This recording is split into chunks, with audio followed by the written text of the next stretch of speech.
નમસ્કાર, આપ જોઈ રહ્યા છો ઇન્ડિયા પ્લસ ન્યૂઝ।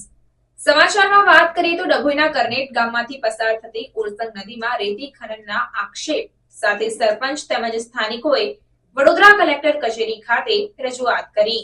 વડોદરાના ડભોઈના કરનેટ ગામમાંથી પસાર થતી ઓરસંગ નદીમાં રેતી ખનનના આક્ષેપને લઈને સરપંચ તેમજ ગામના સ્થાનિકો વડોદરા કલેક્ટર કચેરી ખાતે પહોંચીને ઉગ્ર વિરોધ કરી રહ્યા છે। સરપંચનો આક્ષેપ છે કે રેતીને લઈને ગેરકાયદેસર રીતે ખનન થઈ રહ્યું છે। અગાઉ પણ ખાણ ખનીજ વિભાગને આ બાબતને લઈ રજૂઆત કરાઈ હતી, તેમ છતાં તંત્ર દ્વારા કોઈ નિરાકરણ આવ્યું નથી। નદીમાં રેતી ખનનને લઈને ડભોઈથી સંખેડાને જોડતા બ્રિજના પાયા દેખાયા છે તેવો આક્ષેપ સરપંચ કરી રહ્યા છે। બ્રિજ નીચેથી રેતી માફિયાઓ દ્વારા રેતી ખનન કરી રહ્યા છે। નગરપાલિકાના બોરવેલ પાસે પણ ગેરકાયદેસર રેતી ખનનથી ગ્રામજનોમાં રોષ જોવા મળ્યો છે।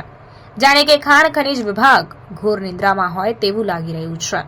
ત્યારે ગામના સરપંચનો આક્ષેપ છે કે ગામમાં ટ્રક આવે છે અને ટ્રક રેતી ભરીને જતો હોય છે તેવા દ્રશ્યો પણ કેમેરામાં કેદ કર્યા છે। સવાર સાંજ આ ટ્રક ગામમાંથી પસાર થાય છે અને ગામના રસ્તાઓને પણ નુકસાન પહોંચાડી રહ્યા છે।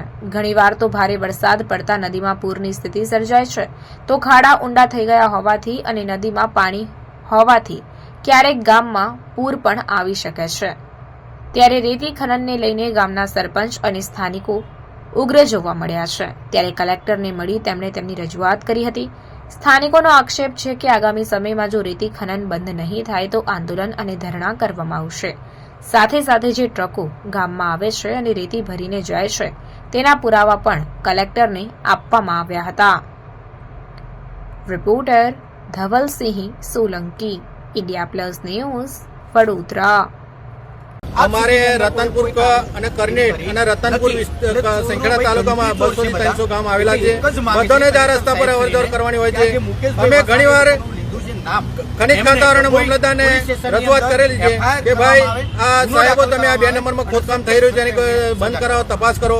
પણ કરનેટ ગામના મુકેશભાઈ વસાવા તેઓની કોઈ લીઝ આવેલી નથી। તે ઇટાચી મશીન, પછી લોડર ગાડીઓ અને ખનીજ ખાતા ઇન્દ્રસિંહ ડ્રાઈવર તેની પણ 4-5 ગાડી છે અને તેઓ 2 નંબરમાં સહકાર આપીને ખોદકામ કરાવે છે। અમે આ બ્રિજ જો પડી જશે તો અમારે આવવા જવાની ઘણી મુશ્કેલ પડશે।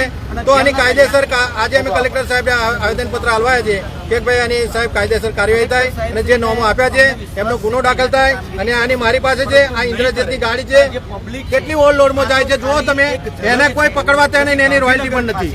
આ એના ગાડીઓના નંબર છે, એના ઘરની બાજુમાં એને 40 થી 50 ગાડીઓ એને સ્ટોક 2 નંબરનો કરેલો છે। એટલે મોટો ગુનેગાર આ છે। એટલે એની પર અને મુકેશભાઈની પર તાત્કાલિક ફરિયાદ દાખલ થાય એવી અમારી માંગ છે।